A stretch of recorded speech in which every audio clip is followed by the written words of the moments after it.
Metaverse theory is an extremely interesting topic. The metaverse, at least in the context of Silicon Valley big tech, is the next version of the internet, give or take. One that bridges a series of gaps and becomes an actual social hub that rivals the physical world. For anyone who has seen the film Ready Player One, think of the Oasis as a somewhat well-constructed example of what a metaverse could be. In the natural evolution of the online world, this can make sense, but when we really expand our horizons and comprehend the full scope of what that actually means, it gets more and more complicated. Gene Park of the Washington Post has an excellent article about this very concept. I've actually butted heads with Gene Park in the past with regards to politics in video games. It resulted in a two-part miniseries about how political themes in games can be done exceptionally well. They just typically aren't right now. And through that confrontation, I guess I would call it, I developed a great deal of respect for Gene, both in how he handled the discourse and the subsequent work that he has constructed. Funnily enough, another high-profile gaming journalist has covered this very same topic as well as far back as the end of 2019, named Paul Tassi. I also had a run-in with Paul Tassi very, very recently on social media because he read some of my video titles and just got triggered, I think. He proceeded to judge the book by its cover, did not actually watch or listen to any of the arguments that I made, and then got ratioed hard because he commented on how he doesn't want anyone to cite my content ever as a source because of how the thumbnails and the titles look. That being said, if you do watch this, Paul, which you probably won't, you're kind of a clown for that, but some of his work is not half bad. In fact, I'd say he is, having known about his content for a great deal of time as a result of his focus on Destiny and The Division, of which he was probably the only competent mainstream journalistic figure to actually do the material in The Division properly, but that's a whole different tangent. Having known about him for quite some time, I'm confident that there are some well-written examples showcased in his existing portfolio, including a piece on how Fortnite is constructing the current frontrunner in a race to produce the metaverse. I'll link to both of those pieces down below, but the gist of it is Fortnite is rapidly becoming a pop culture hub of social interaction that expands far beyond the scope of just video games. There are so many examples of this to draw from, so I'll just pick a few. There was the recent Travis Scott concert where players witnessed an actual musical concert in the game world, complete with a giant Travis Scott avatar with custom effects and graphical displays.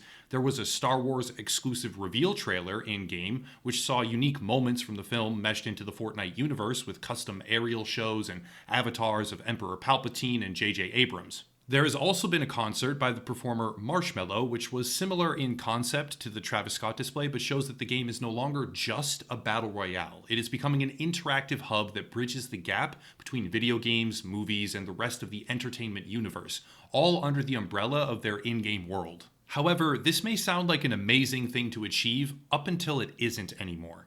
There is a significant amount of audience overlap between something like a video game and a science fiction or fantasy movie franchise. The audience playing Fortnite, that is, the audience participating in the Battle Royale aspect of Fortnite, are, generally speaking, children.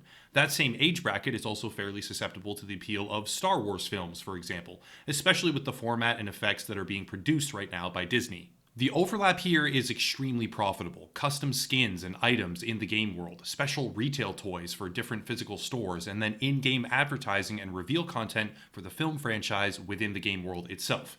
It all makes sense, as long as it feels connected at least. However, the idea of a true metaverse stretches so much farther than that, I fear that the game and its player base will begin to clash with increasing intensity over coming months and years. So why do I say this? Well, for one, the example of Ready Player One and the Oasis that it has built is an imperfect comparison to what a metaverse truly is, because the Oasis is really truly just a virtual reality video game hub.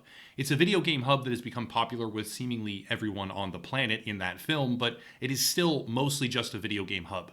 The true concept of a metaverse encompasses not only video games and other pop culture entertainment, but the entire scope of the internet and human interactions as well. And that means activism, trends, news, and everything else that we use the internet for, combined to craft a space that transcends the idea of necessary physical realities. It's probably a long time off and definitely very difficult to do. Yes, the big tech companies are chasing the idea, but that doesn't mean that they are anywhere near close. However, the very first examples of these bridges can already be seen, and some of them, unlike the Star Wars integration or the Travis Scott concert, some of them aren't really going well. The best example of this, and also the most recent, would be Black Lives Matter anti-racism activist material being screened to the Fortnite in-game world. But that screening was not met with support and happiness. It was regarded as pretty much a nuisance, even flat out described by many as propaganda. And the players began to throw tomatoes at the screen in protest to this content being forced upon them. Understanding the real issues at play here is not simple to do because on a surface level one can explain everything away by just saying, well, it's anti-racism stuff, so that's good to show kids, they can just deal with it. That sentiment is echoed online by many prominent journalists as well. Lines like Fortnite players reacted negatively to an attempt to educate them about racism in America. It is unclear what actions Epic Games will take to deal with this kind of behavior in their game. The insinuation here is that children, and keep in mind the audience demographic primarily targeted by Fortnite is very, very young. I cannot obtain concrete stats on the actual demographic breakdown here, but by all indications I could find, the bulk of this game's active population are in the 8 to 16 bracket.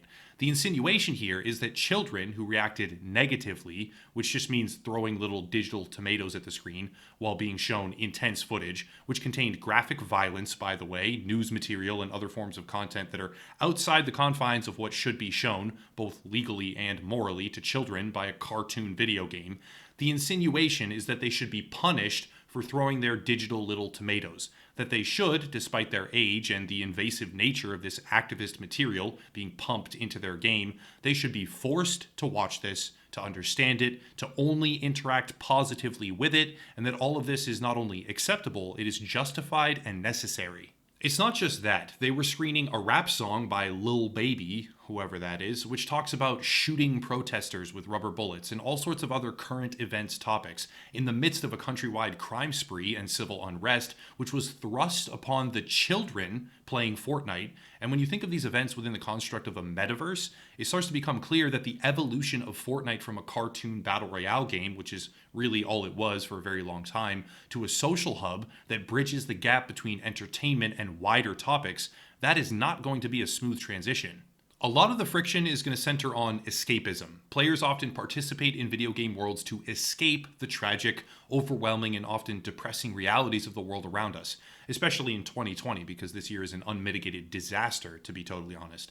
Fortnite evolving into a metaverse of sorts, when those first evolutionary steps are scripted concerts or Star Wars integrations, it can still somewhat serve the purpose of escaping reality. These events are often planned, announced, and advertised well in advance. However, when there is a spontaneous screening, such as the Black Lives Matter podcast, that is announced, I believe, only one day in advance of actually going up, and then screened all day on a loop, with graphic footage, bad rap songs, and intense racial justice-oriented topics pumped right into the world many players use to escape the oppressive social media hashtags and trending topic bludgeoning of modern society, that is going to create a schism between the existing player base and what they want from Fortnite and what Fortnite is actually trying to become.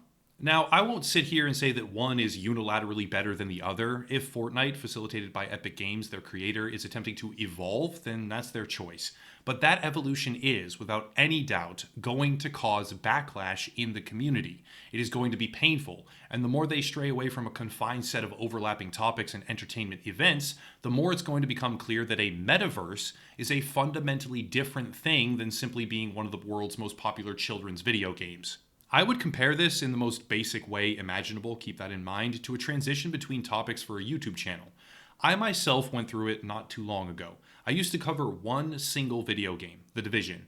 Then, over time, I wanted to expand, and I covered multiple video games. This created problems for some people in my audience and nearly killed the channel outright. But eventually, I could cover multiple games, and ultimately, it was extremely beneficial. After that point, I branched out into current events with a splash of even political commentary when it sufficiently relates. And again, this was very difficult to do, but I find myself now in a position to cover a wide range of topics that prevent me from getting creative fatigue like I used to with just one game. Bottom line, this process of expansion resulted in anger from my previous audience. A lot of it. It had negative ramifications, and it was a difficult process that required an incredible amount of work to overcome. That same difficulty will exist for Fortnite as well. It may be the closest in the tech world right now to constructing some form of metaverse, but to do so, if that endeavor does in fact include a wider scope of topics and material than just children's gaming and the secondary topics closely relating to that same demographic, if it chooses to continue down such a route, there will be some extremely intense pushback to certain aspects, as the current audience for the game are faced with a transformation of what they love in a way that they may not have ever asked for or do not wish to see. Fortnite, in a way, already exists as a social platform. Honestly, most multiplayer games fulfill that role in some capacity or another, but that social interaction is a product of players and their friends using the utility framework in place within the game just to have fun. The metaverse transition can be possible, even clean and somewhat easy, if Fortnite were to go the route of maintaining its focus on video game audiences and provide them tools to live out their escapist fantasy. However, if their pursuit of a metaverse truly includes all things entailed within that actual word, it would mean incorporating a great deal of aspects that do not relate to that framework or that existing audience. The metaverse, in its holistic definition, recognizes the desire for an online world that fulfills real-world activities, video chatting, socializing, other forms of interacting within that space which transcend the idea of I'm logging in to play a game and become something more like I am going to go to my digital other life and exist there for a while.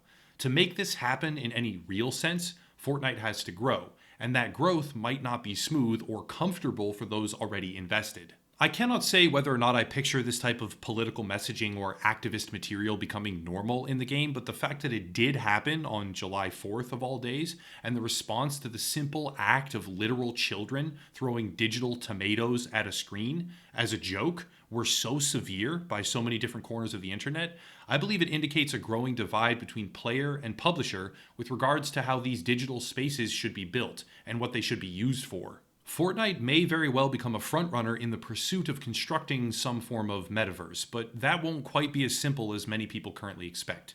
That's it for today, though. If you want support, there are links down below: merch, Patreon, Twitter, other social media, as well as another gaming YouTuber to support as well, but I'll cut it there and stop rambling.